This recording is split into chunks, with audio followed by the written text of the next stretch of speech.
Hello dear students and welcome to my channel. आज के video में हम पढ़ेंगे आपका चैप्टर बिल्डिंग्स एंड ब्रिजेस के बारे में। इसमें की पॉइंट्स है building a house, making of BRICS, people involved in the construction of houses and bridges and the types के बारे में। तो buildings and other structures are made up of a wide variety of building materials। हमारे जो buildings है और कुछ और structures जो है वो बहुत सारे variety के building materials से बनाए गए हैं। Some of them can be easily obtained from nature। कुछ तो हमें प्रकृति से भी मिल जाते हैं और कुछ other materials are man made। Some of the common building materials जो है बच्चों वो है cement, concrete, bricks, wood, iron, steel, stone, blocks, granite, marble, tiles etcetera. आप किसी भी कंस्ट्रक्शन साइट पे जाएंगे जहां पर कंस्ट्रक्शन हो रहा है तो आपको ये सारी चीजें जरूर मिलेंगी क्योंकि यही सब चीजें हैं जो कि बिल्डिंग मटेरियल कहलाते हैं। जैसे कि सीमेंट, कंक्रीट, ब्रिक्स, आप ईंट देखे होंगे, सीमेंट देखे होंगे, लकड़ी देखे होंगे, आयरन देखा होगा, स्टील रॉड्स देखा होगा, पत्थर देखे होंगे, ब्लॉक्स देखे होंगे, मार्बल के टाइल्स देखे होंगे, ग्रेनाइट के स्लैब्स देखे होंगे। यही सब आपके बिल्डिंग मटेरियल्स है। Next, what do you mean by bricks और ये कैसे बनते हैं? ब्रिक्स देखिए, ये जो साइड में है ये फोटो है ईंट का। Bricks are made from clay. Bricks किससे बने हैं? They are made from clay and they are most widely used building material around the world. Since ancient time, बहुत पुराने जमाने से people have used bricks to build their houses. घर बनाने के लिए बहुत पहले के जमाने से ईंटों का इस्तेमाल किया गया है अपना घर बनाने के लिए। Now there are two methods for preparing bricks. अब ईंट जो है, ब्रिक्स जो है, दो मेथड से प्रिपेयर किए जा सकते हैं। स्टिफ मड प्रोसेस और दूसरा है सॉफ्ट मड प्रोसेस। एक क्या है? Stiff mud process. स्टिफ मतलब हार्ड और सॉफ्ट मड प्रोसेस। अब स्टिफ मड प्रोसेस में देखते हैं, इस मेथड में पहले जो है क्ले को क्रश किया जाता है, फिर पाउडर किया जाता है और फिर पानी में मिक्स किया जाता है। तो स्टिफ मड प्रोसेस में क्या होता है बच्चों? इसमें पहले आपका क्ले लेते हैं, क्रश करते हैं, फिर उसको चूना करते हैं मतलब पाउडर करते हैं और फिर उसको पानी में घोलते हैं। तो stiff dough is prepared. Dough मतलब आप जैसे आटे का डो लगाते हैं वैसे a stiff dough of this clay is prepared from which air is pressed out. अब इतना प्रेस किया जाता है इस डो को कि उसमें कुछ भी हवा नहीं रहना चाहिए। The clay dough is then cut in bricks. अब जब ये डो बन जाता है तो इसको हम ब्रिक्स के आकार में काटेंगे। कैसे? एक ब्रिक कटिंग मशीन आता है, उसके हेल्प से इस जो गोले को बनाया है, क्ले का डो या गोला जो बना है उसको ब्रिक के शेप में ये ब्रिक कटिंग मशीन काटता है। उसके बाद सुखाया जाता है, they are then dried and then baked और फिर baked in brick kiln. Baking मतलब कुछ हीट दिया जाता है कि वो पूरा हार्ड हो जाए। Now a kiln is a huge oven. Kiln क्या है? जहां पर ब्रिक्स को बेक किया जाता है। वो क्या है? वो एक ह्यूज ओवन है जिसका टेम्परेचर रेंज है 600 डिग्री से 1100 डिग्रीज तक। So bricks take about 36 hours to pass completely through a kiln. तो एकदम प्रोसेस होने के लिए कितने घंटे लगते हैं ब्रिक्स को? 36 आवर्स। और किल्न में ये बेक होते हैं। किल्न क्या है? एक बड़ा सा ओवन है। उसका टेम्परेचर रेंज क्या है? 600 degree centigrade to 1100 degree centigrade, जो कि बहुत ही हाई टेम्परेचर है। अब ऑयल, कोल और cow dung cakes are used to supply heat in a kiln. अब ये जो हीट दिया जाता है किल्न को, उसको कहाँ से आता है वो सप्लाई? वो ऑयल, कोल और काउ डंग केक से आता है। Next is soft mud process. In soft mud process, more water is used in the clay. Stiff mud process में थोड़ा सा पानी, soft mud process में ज्यादा पानी। अब ये जो clay है, it is placed in molds. Molds मतलब कुछ आकार में बने हुए चीजों को मोल्ड कहते हैं। तो इस क्ले को उस मोल्ड में डाला जाता है एंड फिर उसे सूखने के लिए छोड़ा जाता है।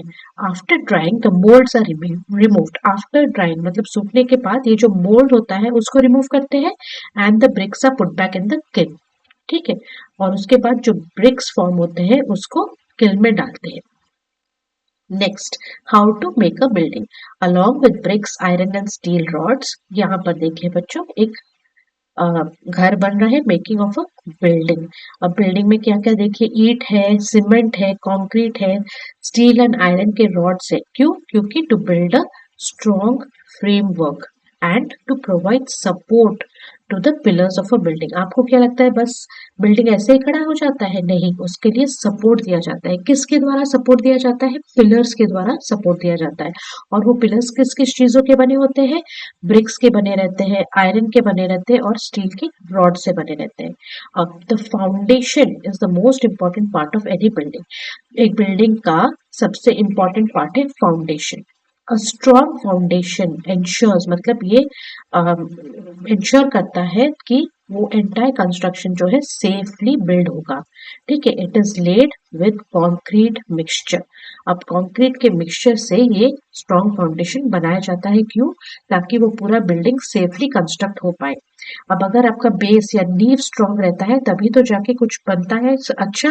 वैसे ही एक बिल्डिंग का नींव स्ट्रांग हो, फाउंडेशन स्ट्रांग हो, तभी जाके वो बिल्डिंग ज्यादा दिन तक टिक सकता है, स्ट्रांग रह सकता है। It can face any natural disaster like cyclones and anything will not just push it of.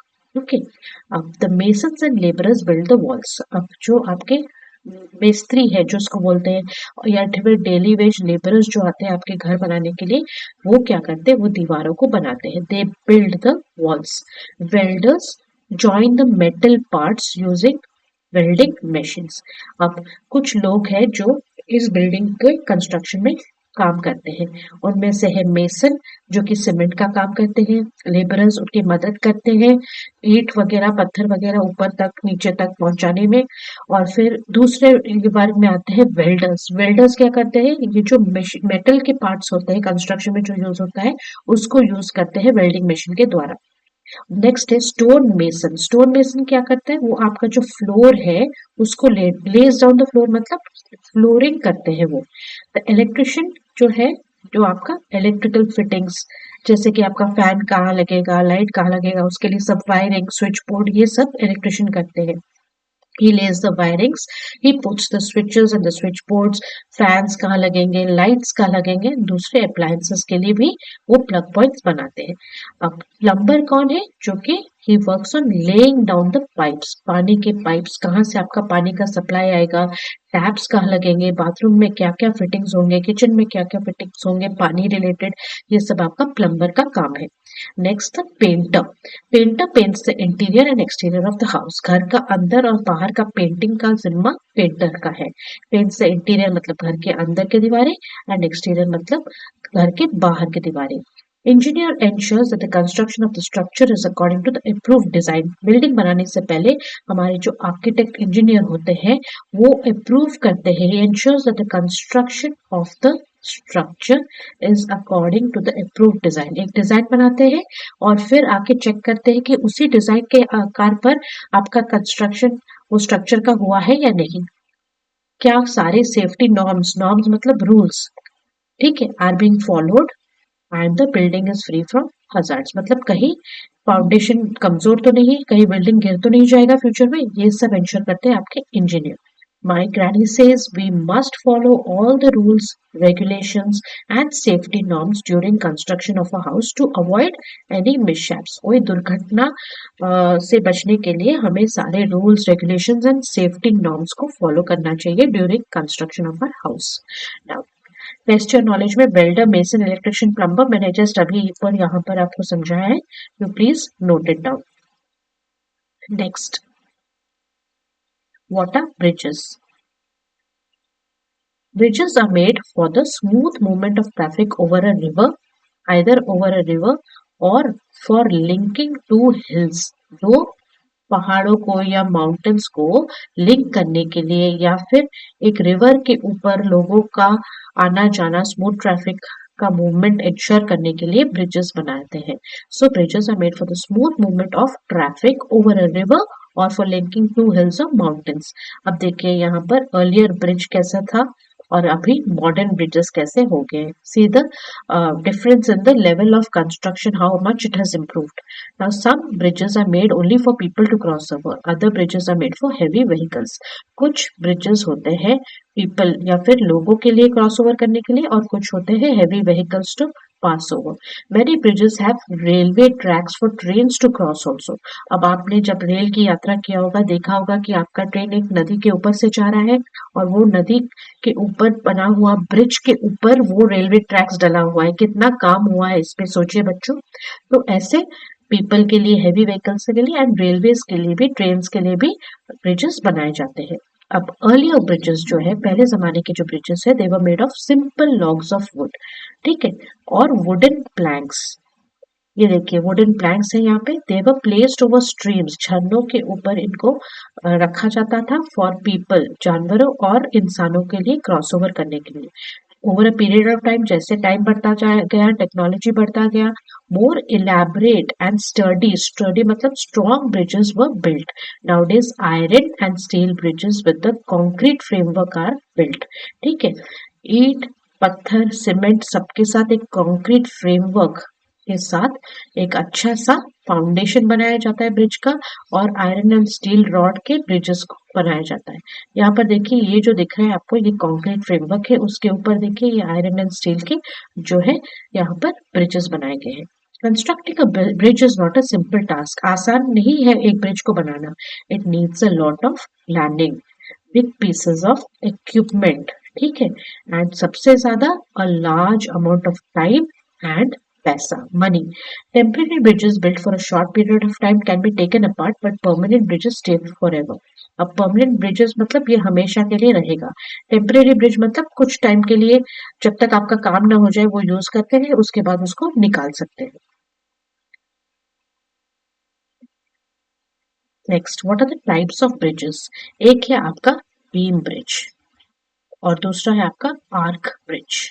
Beam bridge is a permanent bridge, मतलब ये हमेशा के लिए बनाया गया एक ब्रिज है, बीम ब्रिज, ठीक है।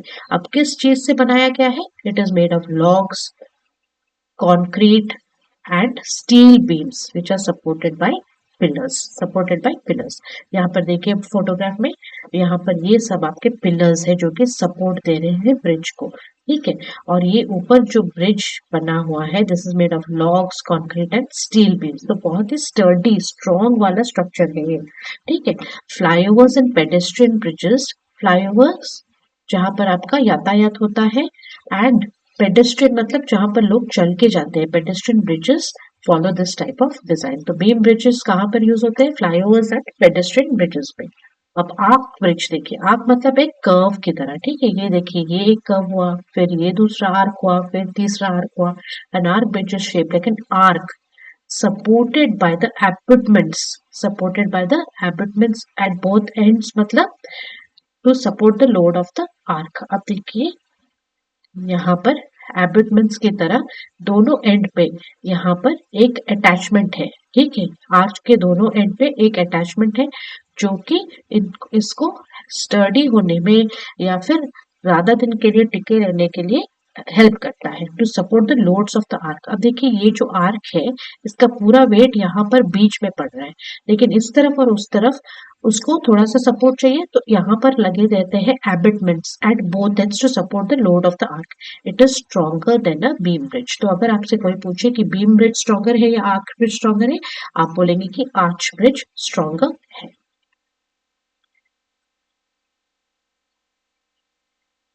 Next kind of bridge is suspension bridge. Suspension bridge मतलब जो ब्रिज को झूला हुआ छोड़ते हैं उसको सस्पेंशन, टू सस्पेंड मतलब टू कीप हैंगिंग, ठीक है। A suspension bridge has got high towers, ठीक है। यहाँ पर देखिए ये फिगर में देखिए लक्ष्मण झूला जो है एक एग्जाम्पल है आपका, और ये लक्ष्मण झूला जो है बच्चों ये ऋषिकेश में है। यहाँ पर देखिए यहाँ पर हाई टार्स है यहाँ पर, ठीक है, and they are supporting steel cables, they are supporting steel cables from which roadways hang, ठीक है। यहाँ पर देखिए ये जो पिलर्स है, ये जो स्टील केबल, यहाँ पर एक केबल और ये दूसरा केबल को ये सपोर्ट दे रहे हैं, यहाँ पर लोग चल रहे हैं, इसको रोडवे बोलते हैं और इस पे ही ये टिका है। The cables supported by the tower are the main cables, ठीक है, और the cables joining the main cable to the roadways are called suspender cables. अब देखिए the cable supported by the tower, ये जो टार्स है ये जो टार्स के साथ ये केबल वायर जुड़ा हुआ है वो तो है ही, ठीक है, उनको बोलते हैं मेन केबल। और जो केबल ये मेन केबल को ये रोडवे के साथ जोड़ता है उसको बोलते हैं suspender cable. The famous Lakshman Jhula in Rishikesh is a suspension bridge.